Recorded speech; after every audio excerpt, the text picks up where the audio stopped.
Mr. Speaker, as the Prime Minister thought through the message that he's sending to Canadians across the country, when one favoured business, Bombardier, receives hundreds of millions of dollars in taxpayer handouts while he's punishing others with higher taxes and a carbon tax. So my question is very simple.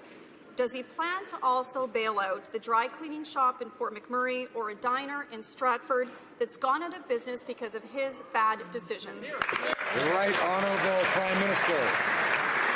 Mr. Speaker, we were elected on a commitment to create good middle-class jobs across the country and help those working hard to join the middle class. That's why we're pleased that this loan of almost $400 million to Bombardier is going to create thousands of good quality middle-class jobs across the country. But we're also pleased that by approving the Line 3 replacement, we're creating 7,000 full-time middle-class jobs. By approving the Trans Mountain expansion, we're creating over 15,000 new middle-class jobs.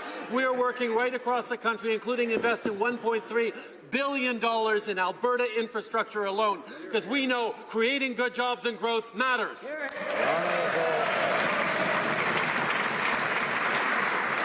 Honourable Leader of the Opposition. Mr. Speaker, the Prime Minister said he would borrow $10 billion a year to pay for his promises. Now that total is close to $25 billion. And last night we learned he's borrowing another $370 million to send to one single company, Bombardier. His current plan isn't creating any jobs, so my question is this. Exactly how many jobs will this $370 million create? The Right Honourable Prime Minister. The aeronautics industry across this country is responsible for thousands of strong middle-class jobs and multiple small businesses right across the country that are spin-offs from the high-quality manufacturing that goes on as Canada is a leader within aeronautics in the world. We will continue to believe in a strong future for our research and development in aeronautics, but also in a broad range of industries. That's why we're being thoughtful about how to create good middle-class jobs across the country in many different industries. The Honourable Leader of the Opposition.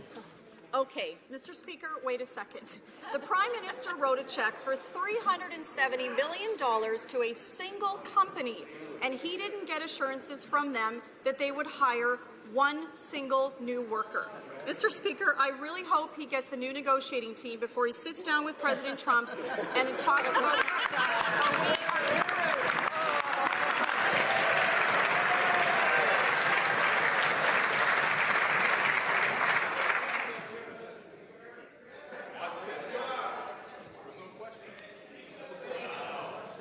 The Honourable Leader of the Opposition.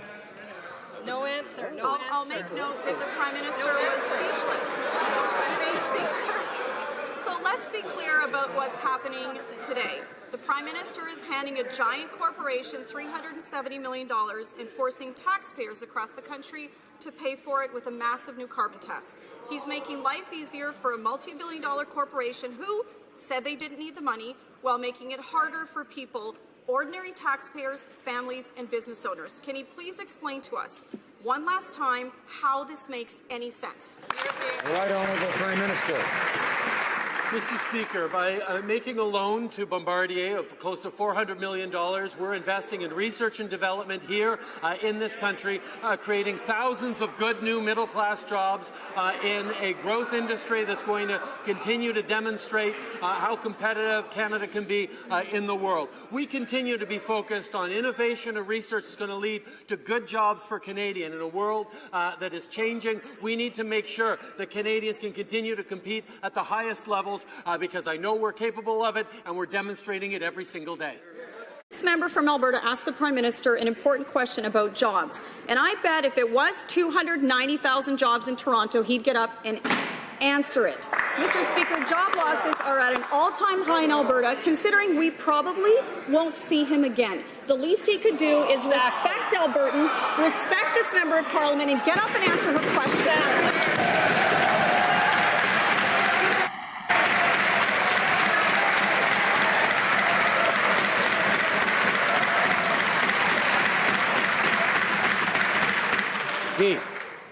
C'est assez. Order. Alors, I remind members that they're not to bring attention to the presence or absence of a member in the chamber. The Right Honourable Prime Minister. Thank you, Mr. Speaker. My colleague answered that question with full detail and a tremendous amount of compassion. The fact is, Mr. Speaker, the party opposite talked for 10 years about standing up for Alberta, and yet when we approved a pipeline that's going to make a difference in the lives of millions of Albertans, what did they do? They started talking about how it'll never get built, so don't bother investing, don't bother hiring people for it. They're talking down the economy of Alberta and real decisions we took for political gain. That, Mr. Speaker, is why people are disgusted with the approach that the members opposites are taking.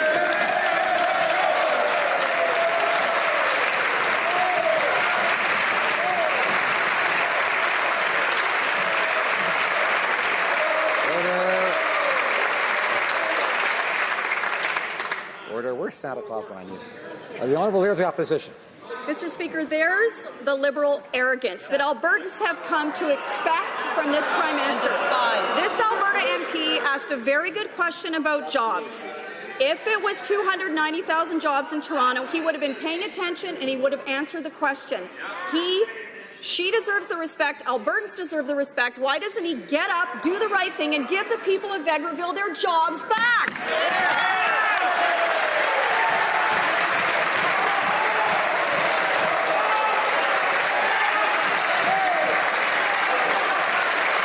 But now that we've seen the withdrawal of the partisan and botched appointment of Madeleine Meilleur, we are left with an interim language commissioner and an ethics commissioner whose term is close to an end. And of course, we haven't forgotten that the ethics commissioner is currently investigating the Prime Minister. So given the Liberal Party track record on appointments, which McGuinty-Wynne Liberal can we expect Jerry Butts to appoint as ethics commissioner? The right honourable Prime Minister. I find it humorous that the party opposite is actually criticizing on appointments because the fact of the matter is they completely botched the Supreme Court's appointment, which is so important. No Prime Minister had ever botched it as much as the previous Prime Minister had. We were pleased that we were able to do something that a lot of people said weren't possible, which is find an extraordinary Supreme Court justice from Newfoundland who was bilingual. These are the kinds of things that we look for and we take seriously the responsibility of nominating the best possible people for the posts right across this country. The Honourable Member for Perth Wellington. Thank you, Mr. Speaker. And I thought my question was on the Ethics Commissioner, not the Supreme Court. But with this Prime Minister, it's all socks, no action. What we are left with is an Ethics Commissioner whose term is close to an end. She is currently investigating the Prime Minister himself. We have no faith that this government will nominate someone who's truly impartial and non-partisan, who is associate officer of this Parliament. Will the Prime Minister take the advice of his own botched official languages commissioner and ensure that any appointment has the support and the consent of all recognized parties in this House? Right honourable Prime Minister. Mr. Speaker, we're proud of the independent nominations process that we've put in place. It is open and available for all Canadians to apply, whether it's through the extraordinary appointments we've made to the Senate or the outstanding appointment we made to the Supreme Court. We're going to continue to live up to the high expectations that Canadians have. Unfortunately, as we've seen, the members opposite like to play partisan games, but we will stay focused on merit-based appointments that look like Canada. That's what Canadians expect. The Honourable Opposition House Leader. Mr. Speaker, this is painful to watch. Madam Mayor just withdrew her name, confirming exactly what we have been saying all along, that she is too partisan for this appointment. Now, the Prime Minister has a choice. He can learn, he can show just a little bit of humility and say maybe he made a mistake, and he can apologize, and he can confirm that the next appointment of the Ethics Commissioner, for example, will not be a partisan appointment. Could he do that just once, show a moment of humility? Right honourable Prime Minister. Mr. Speaker, this government has been pleased to reach across the aisle to appoint special advisors, special counsellors, and counsel on various things. We are pleased that we've been able to highlight the breadth of merit that is available for nominations to great positions across this government. We've refused to politicize the appointments the way the previous government used to do, and quite frankly, where the partisan yelling of the members opposite has taken us today. We recognize the extraordinary service that Madeleine Meilleur has always offered to minority language communities, and we look to find someone just as qualified as she was. Well, Opposition House Leader. Well, in one of those appointments, namely Kim Campbell, he forgot was the Prime Minister. Exactly. So that was a big mistake.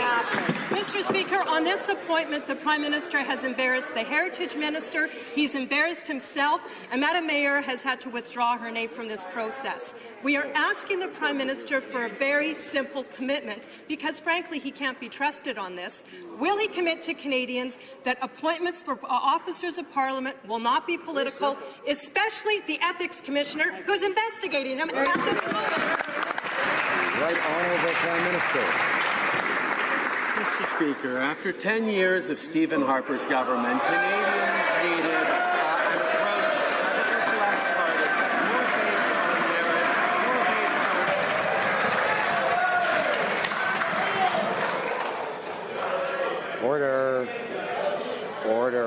Order. It must be Wednesday, I think. The Honourable Prime Minister has some more time. Thank you, Mr. Speaker. Canadians know that they deserve an open nominations process based on merit that is willing to recognize the full diversity of our country. That's exactly what we're focused on. That's exactly what we're delivering for Canadians.